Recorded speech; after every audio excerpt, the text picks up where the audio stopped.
నిజంగానే పొట్ట తగ్గుద్ది. పొట్టతో పాటు ఫ్యాట్ లాస్ గూడా అవుతుంది. మీకిది కనపడకపోవచ్చు. కొలెస్ట్రాల్ టెస్ట్ చేసుకున్నప్పుడు మీకర్థమవుతుంది. దీంట్లో నష్టపరిచేంత పదార్థాలు ఏమి లేవు గదా! సింపుల్ ఇంగ్రీడియెంట్సే గదా! ఒకసారి ట్రై చేయండి. అని మీరు నమ్మినా నమ్మకపోయినా నాకైతే వర్క్ అయింది. నేను మళ్ళీ స్టార్ట్ చేస్తున్నానది. బేబీ పుట్టిన తర్వాత నేను యూజ్ చేసిందయితే ఇది వెయిట్ లాస్‌కి. ఈ వీడియోలో మీకలా అనిపించకపోవచ్చు. బట్ చాలా వెయిట్ పెరిగాను.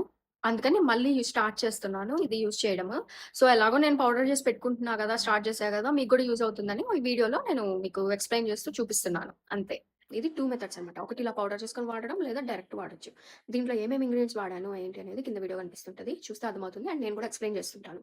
ఒకటి వాము, జీలకర్ర, సోంపు ఈక్వల్ క్వాంటిటీ తీసుకోండి. 50కి 50 గ్రామ్స్ తీసుకున్నాను మొత్తం. సో, ఈ మొత్తం డబ్బాకొచ్చింది. బట్ సి సెక్షన్ కాబట్టి నేను బెల్ట్ వేసుకోలేదు. పొట్టున్నింది. ఆ పొట్ట తగ్గడానికి ఇది మా ఇంటి దగ్గర ఒక పెద్దావిడున్నారు. ఆమె చెప్పారనమాట. వెయిట్ తగ్గాలి, పొట్ట తగ్గాలి అంటే ఇలా చెయ్యి, ఇలా చేస్తే తొందరగా రిజల్ట్ వస్తాయి అని. అది మిక్సీకేసి పౌడర్ పెట్టి ఇలాగా మరుగుతున్న వాటర్‌లో అంటే నేను ఒక స్పూన్ పౌడర్ తీసుకుంటాను. ఇంత పెద్ద గ్లాస్‌కి తీసుకొని మరిగిచ్చేసి, వడగట్టేసి ఆ వాటర్ తాగుతాను. ఎర్లీ మార్నింగ్ పరిగడుపున. ఓకేనా? వీడియో నచ్చితే లైక్ చేసుకోండి. బాయ్.